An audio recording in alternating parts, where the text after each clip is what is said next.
161వ ప్రశ్న. భగవద్గీత మరో పేరు ఏంటి? గీతోపనిషత్తు.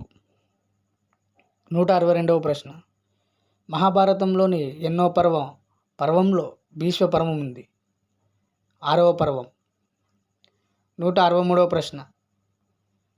శ్రీకృష్ణుడి శంఖం పేరు పంచజన్యం.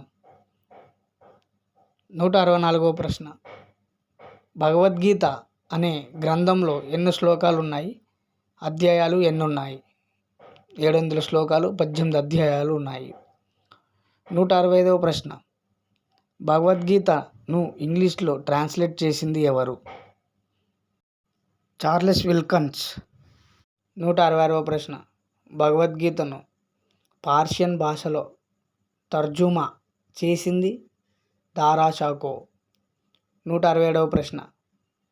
భగవద్గీతను మరాఠీ భాషలోకి తర్జుమా చేసింది ఏక్నాథ్. 168వ ప్రశ్న. మహాభారతాన్ని తమిళ్లోకి అనువదించింది పెరుం దేవనార్. 169వ ప్రశ్న. తెలుగులోకి అనువదించినది కవిత్రయం. ఎర్రన్న తిక్కన నన్నయ్య, వీరిని కవిత్రయం అంటారు. 170వ ప్రశ్న. భాగవతం రచయిత ఎవరు? వేదవ్యాసుడు. 171వ ప్రశ్న. భాగవతం ఇతరుల పేర్లు ఏమి?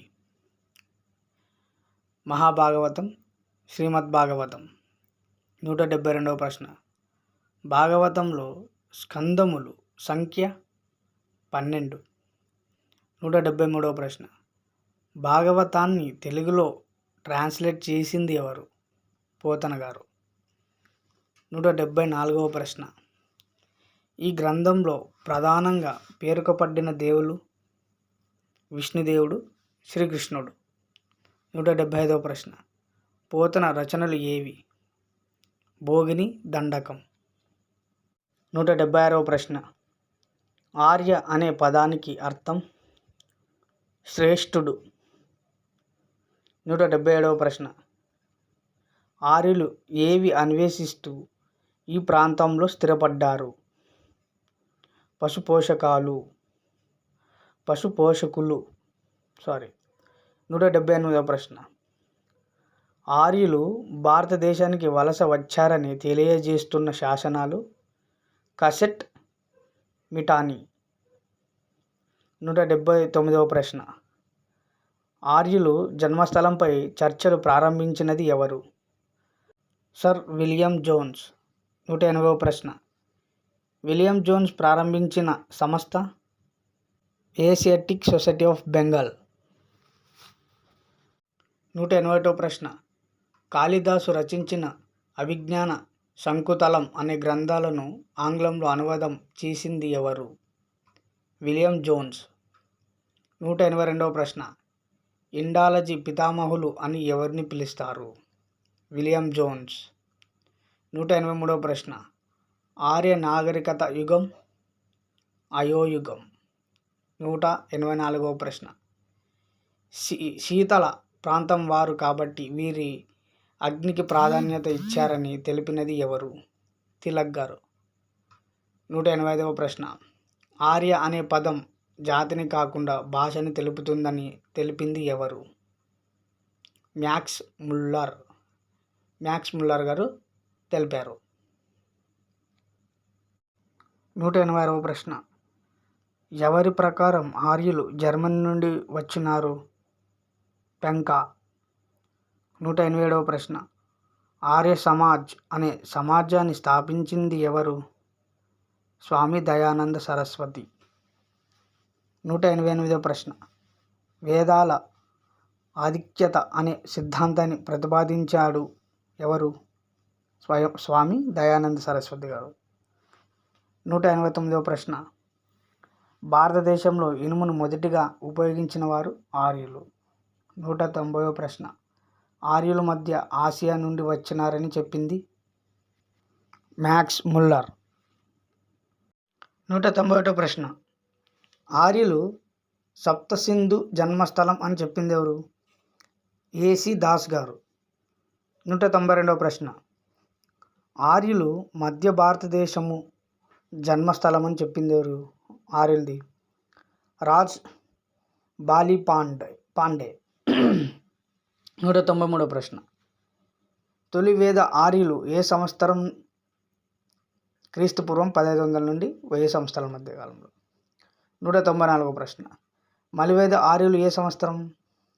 క్రీస్తుపూర్వం 1000 సంవత్సరాల నుండి 600 సంవత్సరాల మధ్య. 195వ ప్రశ్న. తొలివేద ఆర్యులు నాగరికత, గ్రామీణ నాగరికత. 196వ ప్రశ్న. ఆర్యులు ప్రధానంగా ఏం చేసేవారు? పశు పోషకులు. 197వ ప్రశ్న. ఆర్యులు నివసించే ప్రాంతం ఏ ప్రాంతం? సప్తసింధు ప్రాంతం. 198వ ప్రశ్న. వీరి దృష్టిలో సింధు అనగా ఏమి? గొప్ప జలాశయం. 199వ ప్రశ్న. ఆర్యులు మొదటి దండయాత్రికుడు? దివదాస్. 200వ ప్రశ్న. ఋగ్వేదంలో ప్రస్తావించబడిన నది? సింధు నది. ఏ నది? సింధు నది. 201వ ప్రశ్న. ఆర్యులకు తెలియని నది గంగా నది. 202వ ప్రశ్న. ఋగ్వేదంలో ప్రస్తావించబడిన తదంతర కాలంలో కనబడకుండా పోయిన నది? సరస్వతి నది. 203వ ప్రశ్న. ఋగ్వేదంలో ఆర్యులు ప్రస్తావించిన భౌగోళిక అంశాలు? సముద్రాలు, ఎడారులు. 204వ ప్రశ్న. ఋగ్వేద ఆర్యులు సముద్రంగా పేర్కొన్నది? సింధు జలాలను. 205వ ప్రశ్న. బంగాళాఖాతం, అరేబియా సముద్రాలను మొదటిసారి పేర్కొన్న వేద వాజ్మయం? శతపథ బ్రాహ్మణ్య. 206వ ప్రశ్న. ఋగ్వేద కాలంలో ధనవంతుడిని ఏమని పిలిచేవారు? గోమత్. 207వ ప్రశ్న. యుద్ధాలుని ఏమని పిలిచేవారు? గవిస్థిత్. 208వ ప్రశ్న. ఋగ్వేదంలో ప్రాచీన గణాలు లేక తెగలను ఏమని పిలిచేవారు? యదు, అను. 299వ ప్రశ్న. ఇక్కడ ప్రధాన తీగ